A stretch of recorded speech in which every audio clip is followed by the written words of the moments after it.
Hello everyone, इस video के अंदर हम पढ़ने वाले हैं मैग्नेटिक फील्ड के बारे में। तो देखो, मैग्नेटिक फील्ड क्या होता है कि किसी भी मैग्नेटिक मटेरियल या फिर करंट कैरिंग कंडक्टर के आसपास का स्पेस, आसपास का रीजन जहां तक कोई दूसरा magnetic material attraction force experience करता है, उस रीजन या स्पेस को हम क्या बोलते हैं? मैग्नेटिक फील्ड बोलते हैं। तो देखो, इसकी डेफिनेशन क्या होने वाली है? The space around a magnetic material और a current carrying conductor up to which it can attract magnetic materials, कि किसी मैग्नेटिक मटेरियल या करंट कैरिंग कंडक्टर का वो स्पेस जहां तक कोई दूसरा मैग्नेटिक मटेरियल क्या करेगा? अट्रैक्शन फोर्स एक्सपीरियंस करेगा, तो वहां तक के रीजन को हम क्या बोलेंगे? मैग्नेटिक फील्ड बोलेंगे।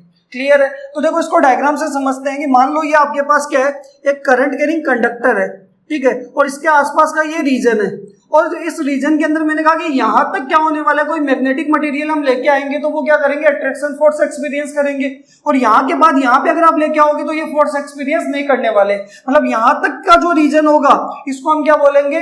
इस करंट कैरिंग कंडक्टर का मैग्नेटिक फील्ड। बताओ, क्लियर है यहाँ तक? ठीक है। और मैग्नेटिक फील्ड को देखो डिनोट किया जाता है, वो किया जाता है कैपिटल बी से। इट इज डिनोटेड बाई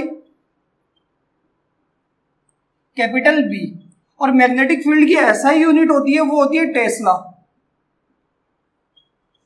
इसको कैपिटल टी से भी आप लिख सकते हो। और सीजीएस जो यूनिट होती है मैग्नेटिक फील्ड की, और वो होती है गोस, या फिर आप लिख सकते हो कैपिटल जी। और 1 टेस्ला इक्वल्स टू आपके पास होता है, वो होता है 10⁻⁴ गोस। तो आप 1 गोस भी यहां से निकाल सकते हो, वो कितना आएगा? 10⁻⁻⁴ टेस्ला। क्लियर है? और मैग्नेटिक फील्ड कैसी क्वांटिटी है? तो मैग्नेटिक फील्ड वेक्टर क्वांटिटी होती है, मतलब मैग्नेटिक फील्ड की डायरेक्शन भी होती है और मैग्नीट्यूड भी होता है। तो यहां पे हम लिखेंगे it is an vector quantity. और डायरेक्शन की बात हम नेक्स्ट वीडियो के अंदर करने वाले हैं, ठीक है। तो ये कैसी क्वांटिटी है? वेक्टर क्वांटिटी है। और अगर मैं डायमेंशन की बात करूं कि मैग्नेटिक फील्ड की डायमेंशन क्या होने वाली है, तो हम बात करते हैं डायमेंशन ऑफ मैग्नेटिक फील्ड। तो देखो, डायमेंशन कैसे निकालेंगे मैग्नेटिक फील्ड की? तो हमारे पास एक फॉर्मूला होता है जो आगे चैप्टर में हम पढ़ने वाले हैं, और वो है कि किसी करंट कैरिंग कंडक्टर को किसी दूसरे मैग्नेटिक फील्ड के अंदर हम रखते हैं, तो मैग्नेटिक फील्ड उस करंट कैरिंग कंडक्टर पे, वायर पे फोर्स अप्लाई करता है, फोर्स लगाता है। या फिर करंट कैरिंग कंडक्टर किसी दूसरे मैग्नेटिक फील्ड के अंदर फोर्स एक्सपीरियंस करता है, और उस फोर्स का फॉर्मूला हमारे पास होता है F इक्वल टू कितना? I/B/L sin theta. क्लियर है? और साइन थीटा तो आपका क्या होता है? साइन थीटा तो डायमेंशन लेस होता है, यानी साइन थीटा तो डायमेंशन लेस है, तो इसको तो हम हटा सकते हैं। तो देखो, एफ तो आपका क्या है? फोर्स है कि कितना फोर्स उस कंडक्टर पे लगने वाला है करंट कैरिंग पे।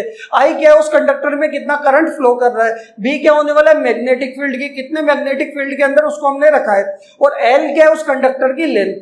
क्लियर है यहाँ तक? तो यहां से देखो, आपको मैग्नेटिक फील्ड की डायमेंशन निकालनी है, तो इसका फॉर्मूला क्या हो जाएगा? B equal to F/IL। अब हमें फोर्स की भी डायमेंशन पता है, करंट भी पता है, लेंथ भी पता है। तो यहां से अगर आप देखोगे तो बी की डायमेंशन क्या आएगी? एफ की लिखेंगे M/T-2। करंट की क्या होने वाली है? Capital A. और लेंथ की क्या होगी? एल। तो यहाँ पे आपके पास मैग्नेटिक फील्ड की डायमेंशन आ जाएगी। तो एल तो 1 नीचे और 1 ऊपर, तो क्या हो जाएगा? 0। तो ये तो आ जाएगा M1L0T-2, और ए ऊपर जाके क्या हो जाएगा? -1। ये क्या आने वाली है? Dimension of magnetic field. बताओ, क्लियर है यहाँ तक? तो ये आपका magnetic field. Okay, thank you.